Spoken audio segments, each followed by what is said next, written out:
Au commencement, un souffle, une voix. La page se tourne, révèle les choix. Retour à la source, chercher le sens dans les récits de la Genèse.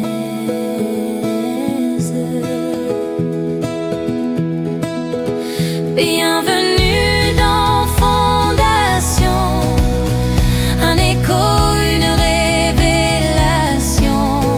Ouvrons le livre, ouvrons nos cœurs avec Zoé, Éric et le pasteur Joseph.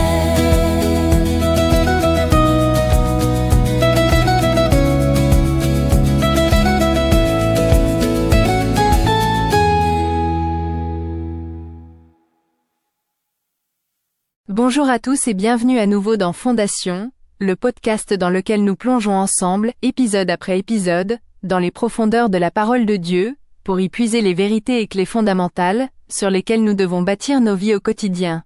Le premier livre de la Bible, la Genèse, est actuellement l'objet de notre conversation. Je suis Zoé, votre animatrice. Dans notre dernier épisode, nous avons vu comment, après le déluge, l'humanité a commencé à se multiplier et à former les nations. Nous avons quitté l'histoire sur une alliance magnifique symbolisée par l'arc-en-ciel, mais aussi sur l'ombre de la faillite humaine dans la famille de Noé. Aujourd'hui, nous allons assister au dernier grand projet de l'humanité unie, un projet d'orgueil qui montera jusqu'au ciel, la tour de Babel. Et nous verrons la réponse spectaculaire de Dieu. Non pas un jugement final, mais un nouveau commencement, un appel qui va changer le cours de l'histoire du monde. Pour décrypter ces chapitres 11 et 12, je suis toujours avec le pasteur Joseph et l'enseignant Éric. Bonjour à vous deux. Bonjour Zoé, bonjour à tous. C'est un épisode de contraste saisissant aujourd'hui, l'ambition des hommes face à l'initiative de Dieu. Bonjour Zoé. Oui, nous passons de la fin de l'histoire de l'humanité en tant que tout, au début de l'histoire du peuple d'Israël, et par extension, de l'Église. C'est un pivot crucial. Un pivot qui mérite toute notre attention. Pasteur Joseph, pour nous préparer à comprendre la folie de l'orgueil humain et la beauté de l'appel de Dieu, pourriez-vous commencer par la prière? Avec un grand plaisir. Prions. Seigneur notre Dieu, nous ouvrons ta parole aujourd'hui pour examiner notre propre cœur à la lumière de l'histoire de Babel. Garde-nous de l'orgueil qui cherche à se faire un nom, de la peur qui refuse de te faire confiance. Rends-nous humbles pour apprendre. Puis Seigneur, quand nous contemplerons ton appel à Abraham, donne-nous une foi nouvelle. Inspire-nous par son obéissance et rassure-nous par ta fidélité qui a triomphé de ses peurs. Que cette étude ne soit pas seulement une leçon d'histoire, mais un appel personnel à sortir de nos zones de confort pour marcher avec toi. Au nom de Jésus. Amen. Amen. Merci pasteur. Avant d'aller plus loin, je vais annoncer le plan de notre conversation d'aujourd'hui qui se divise en 3 parties essentielles. La première partie porte sur Genèse 11, le rêve orgueilleux de Babel. La deuxième partie portant sur Genèse 11 et début Genèse 12, la réponse de Dieu, l'appel d'un homme, Abraham, et enfin la troisième partie selon Genèse 12 qui nous présente la marche puis la chute de la foi d'Abraham. Tout à fait. Éric, entamons dès maintenant la première partie, Genèse 11, le rêve orgueilleux de Babel. Ce chapitre 11 s'ouvre sur une image qui semble presque idyllique. Toute la terre avait une seule langue et les mêmes mots. Une humanité unie. On pourrait penser que c'est le plan de Dieu. Ou est-ce que tout dérape? L'unité en soi n'est pas le problème. La motivation derrière cette unité est le problème. Le texte nous donne leur projet au verset 4, et c'est un concentré de rébellion. Ils disent, « Allons, bâtissons-nous une ville et une tour dont le sommet touche au ciel. » C'est le premier point, une tentative d'atteindre Dieu par leurs propres moyens, de combler le fossé entre le ciel et la terre par l'ingénierie humaine plutôt que par la relation. C'est de la religion, pas de la foi. Mais la motivation profonde est encore plus claire dans la suite, et faisons-nous un nom, afin que nous ne soyons pas dispersés sur la face de toute la terre. Il y a là un double péché. Premièrement, faisons-nous un nom. C'est de l'humanisme pur. La gloire ne revient plus à Dieu, elle est pour l'homme. C'est le projet de Nimrod, le bâtisseur d'empire que nous avons vu au chapitre 10, qui se concrétise. Deuxièmement, afin que nous ne soyons pas dispersés. C'est une désobéissance directe au commandement de Dieu donné à Adam puis à Noé de remplir la terre. Ils ont peur de l'inconnu, peur de perdre le contrôle, alors ils choisissent la sécurité d'une concentration humaine au lieu de la mission divine de l'expansion. C'est le syndrome de Babel, et il est toujours d'actualité. C'est la tentation de construire de grands projets, même de belles cathédrales, que ce soit dans nos entreprises, nos sociétés ou même nos églises, avec pour motivation secrète de se faire un nom, d'assurer notre propre sécurité, de construire un royaume pour nous-mêmes au lieu de construire le royaume de Dieu. L'esprit de Babel, c'est l'autosuffisance, c'est dire, nous n'avons pas besoin de Dieu. Nous pouvons y arriver par notre unité, notre technologie et notre ambition. Et la réaction de Dieu est fascinante.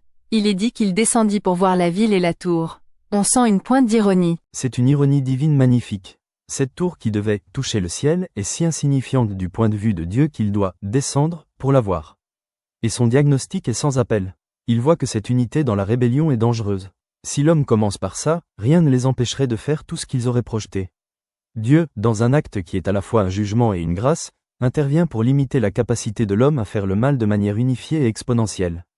Il confond leur langage et les disperse, accomplissant ainsi par jugement ce qu'ils refusaient de faire par obéissance. C'est ce que j'appelle une grâce sévère. Le jugement de Babel a empêché l'humanité de devenir un État totalitaire mondial, uni dans son idolâtrie. La diversité des cultures et des langues, bien qu'elle crée des barrières, a aussi été un frein à la tyrannie absolue. Et elle prépare la scène pour le miracle de la Pentecôte, où l'Esprit Saint unira les cœurs de gens de toutes les langues, non pas dans un projet humain, mais dans l'adoration de Jésus.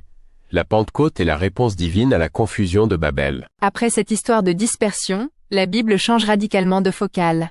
La caméra panoramique sur l'humanité entière se resserre sur une seule lignée, celle de Sem, puis sur un seul homme, Abraham. Énéric, pourquoi ce changement radical de stratégie de la part de Dieu ? Ceci nous introduit dans la deuxième partie de notre entretien, la réponse de Dieu, l'appel d'un homme. C'est le cœur du message. L'humanité a prouvé qu'elle était incapable de s'unir pour la gloire de Dieu. Le projet, par le bas, initié par l'homme, a échoué. Alors Dieu lance son propre projet, par le haut. Il ne commence pas par une foule, mais par une seule personne, pour créer une nouvelle famille, un nouveau peuple, à travers lequel il se révélera au monde et apportera le salut. La généalogie de la fin du chapitre 11 est le fil d'or que Dieu a préservé depuis Seth, à travers Noé et Sem, jusqu'à cet homme, Abraham, qui vit à Ur en Chaldée, une cité païenne et idolâtre. Et nous arrivons à Genèse 12, versets 1 à 3. Ces 3 versets sont peut-être parmi les plus importants de toute la Bible. C'est l'appel d'Abraham. C'est l'alliance abrahamique. C'est la charte fondamentale de tout le reste de l'histoire biblique. On peut la décomposer. D'abord, il y a le commandement, qui est radical, va-t'en de ton pays, de ta patrie et de la maison de ton père. C'est un appel à tout quitter, sa géographie, sa culture, sa sécurité familiale. C'est un appel à une foi aveugle, car la destination est inconnue, le pays que je te montrerai. Puis vient la promesse, qui est septuple, une cascade de bénédictions.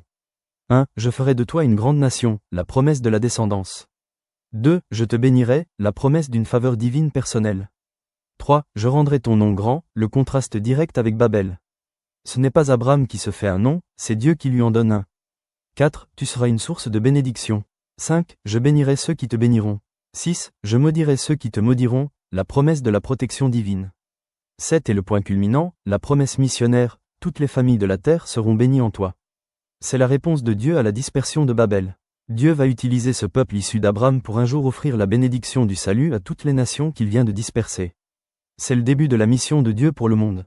Chaque appel que Dieu nous lance aujourd'hui contient un écho de cet appel à Abraham. Il nous demande toujours de quitter quelque chose, une habitude, une sécurité, une façon de penser, pour nous lancer dans une aventure de foi. Et la promesse est toujours la même. Dieu ne nous appelle jamais à une vie diminuée, mais à une vie de bénédiction, non seulement pour nous-mêmes, mais pour que nous soyons une source de bénédiction pour les autres. La question n'est pas « quel est l'appel de Dieu pour ma vie ?», mais plutôt « est-ce que j'ai le courage d'Abraham de dire oui à l'appel que Dieu me lance aujourd'hui ?» Et le verset 4 nous donne sa réponse d'une simplicité désarmante. Abraham partit comme l'Éternel le lui avait dit. Quelle foi! Il arrive en Canaan, il traverse le pays, et il fait quelque chose de répétitif, il bâtit des autels. Nous sommes ainsi dans la 3e partie de notre conversation de ce jour, la foi d'Abraham puis sa panne. C'est magnifique. Le voyage d'Abraham n'est pas un voyage touristique, c'est un pèlerinage. Chaque étape importante est marquée par un acte d'adoration. L'autel est une déclaration, c'est dire, ce lieu qui est encore païen, je le consacre à l'Éternel. Je reconnais que c'est lui le véritable propriétaire de cette terre qu'il m'a promise. C'est une façon de planter le drapeau du royaume de Dieu partout où il va. Et c'est un modèle pour nous. Notre vie de foi est-elle marquée par des autels, des moments conscients où nous nous arrêtons pour adorer Dieu et lui consacrer les différentes étapes de notre parcours ? On est face à un géant de la foi. Et puis, la famine arrive. Et le géant s'effondre. C'est presque décevant. Il descend en Égypte et par peur il ment en faisant passer sa femme Saraï pour sa sœur. Cet épisode est intentionnellement placé juste après son acte de foi héroïque pour nous montrer la réalité de la marche par la foi. Abraham est le père des croyants, mais il n'est pas un surhomme. Face à son premier véritable test économique, la famine, sa foi vacille. Il cesse de regarder à Dieu, qui lui a fait des promesses extraordinaires, et il commence à regarder aux circonstances. Et la peur prend le dessus. Il élabore alors un plan humain, une demi-vérité qui est un mensonge complet, pour se protéger. Et c'est là que l'évangile brille de mille feux dans ce passage. Qui intervient pour sauver la situation? Pas Abraham, il est paralysé par son propre mensonge. C'est Dieu lui-même. Dieu intervient et frappe Pharaon de plaies pour protéger Saraï et préserver son alliance. L'ironie est incroyable. Le roi païen, Pharaon, finit par réprimander Abraham, l'homme de Dieu, pour son manque d'intégrité. Ce passage est l'un des plus encourageants de toute la Bible pour moi. Il nous montre que la réalisation des promesses de Dieu ne repose pas sur la perfection de notre foi, mais sur la perfection de sa fidélité. Abraham a échoué lamentablement. Mais l'alliance de Dieu n'a pas échoué. Dieu est fidèle même quand nous sommes infidèles. Nos peurs, nos mensonges, nos stratégies humaines ne peuvent pas faire dérailler son plan souverain. Il nous sauve souvent de nous-mêmes. Et cela nous enseigne que la vie de foi n'est pas une ligne droite ascendante, c'est une succession de pas en avant courageux et de chutes effrayées, où à chaque fois, la grâce de Dieu nous relève et nous remet en chemin. Quelle perspective libératrice. On quitte Abraham chassé d'Égypte mais riche et surtout, avec sa femme et la promesse intacte. Quelle conclusion tirer de ce contraste immense entre Babel et Abraham? La conclusion, c'est le grand thème de la Bible. Le salut ne vient pas des œuvres de l'homme, mais de la grâce de Dieu. Babel est le monument des œuvres humaines, qui mène à la confusion et à la dispersion. L'appel d'Abraham est le monument de la grâce de Dieu, qui prend un païen, lui fait une promesse imméritée, et s'engage à l'accomplir malgré les échecs de cet homme. C'est toute l'histoire de la rédemption en miniature. Pasteur Joseph, pourriez-vous nous guider dans une prière finale pour conclure cet épisode si riche? Avec joie. Seigneur notre Dieu, nous confessons devant toi que nous avons tous une petite tour de Babel dans notre cœur, un désir de nous faire un nom et de construire notre propre sécurité. Pardonne-nous pour notre orgueil. Nous te remercions aujourd'hui pour ta réponse, non pas un jugement final mais un appel plein de grâce. Merci pour l'exemple d'Abraham. Merci pour son courage qui nous inspire, et merci encore plus pour ses échecs qui nous rassurent sur ta fidélité inébranlable. Nous te prions pour que tu nous donnes la force de quitter nos Ur et nos Haran et la foi pour te faire confiance même quand la famine menace. Sois le gardien de tes promesses dans nos vies, car nous savons que c'est sur toi seul que nous pouvons compter. Au nom de Jésus, la bénédiction promise à toutes les nations. Amen. Amen. Un immense merci à vous deux pour avoir rendu ces chapitres si vivants et pertinents. Abraham est de retour en Canaan, mais il n'est pas seul. Son neveu Lot est avec lui, et leurs richesses vont bientôt causer des conflits. La semaine prochaine, nous verrons comment Abraham gère ce conflit familial, nous assisterons à une guerre entre rois digne d'une épopée, et nous rencontrerons un personnage mystérieux et fascinant nommé Melchisédek. Ne manquez pas le prochain épisode de Fondation. D'ici là, portez-vous bien et marchez par la foi. Aussi, n'hésitez pas à vous abonner, à commenter et surtout à partager ce podcast, pour le bien de tous ceux que vous aimez. L'Éternel vous bénisse et vous garde.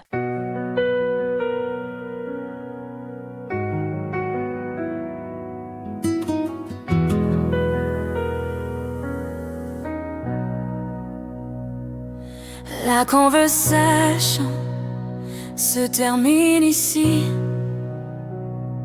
mais la parole résonne à l'infini.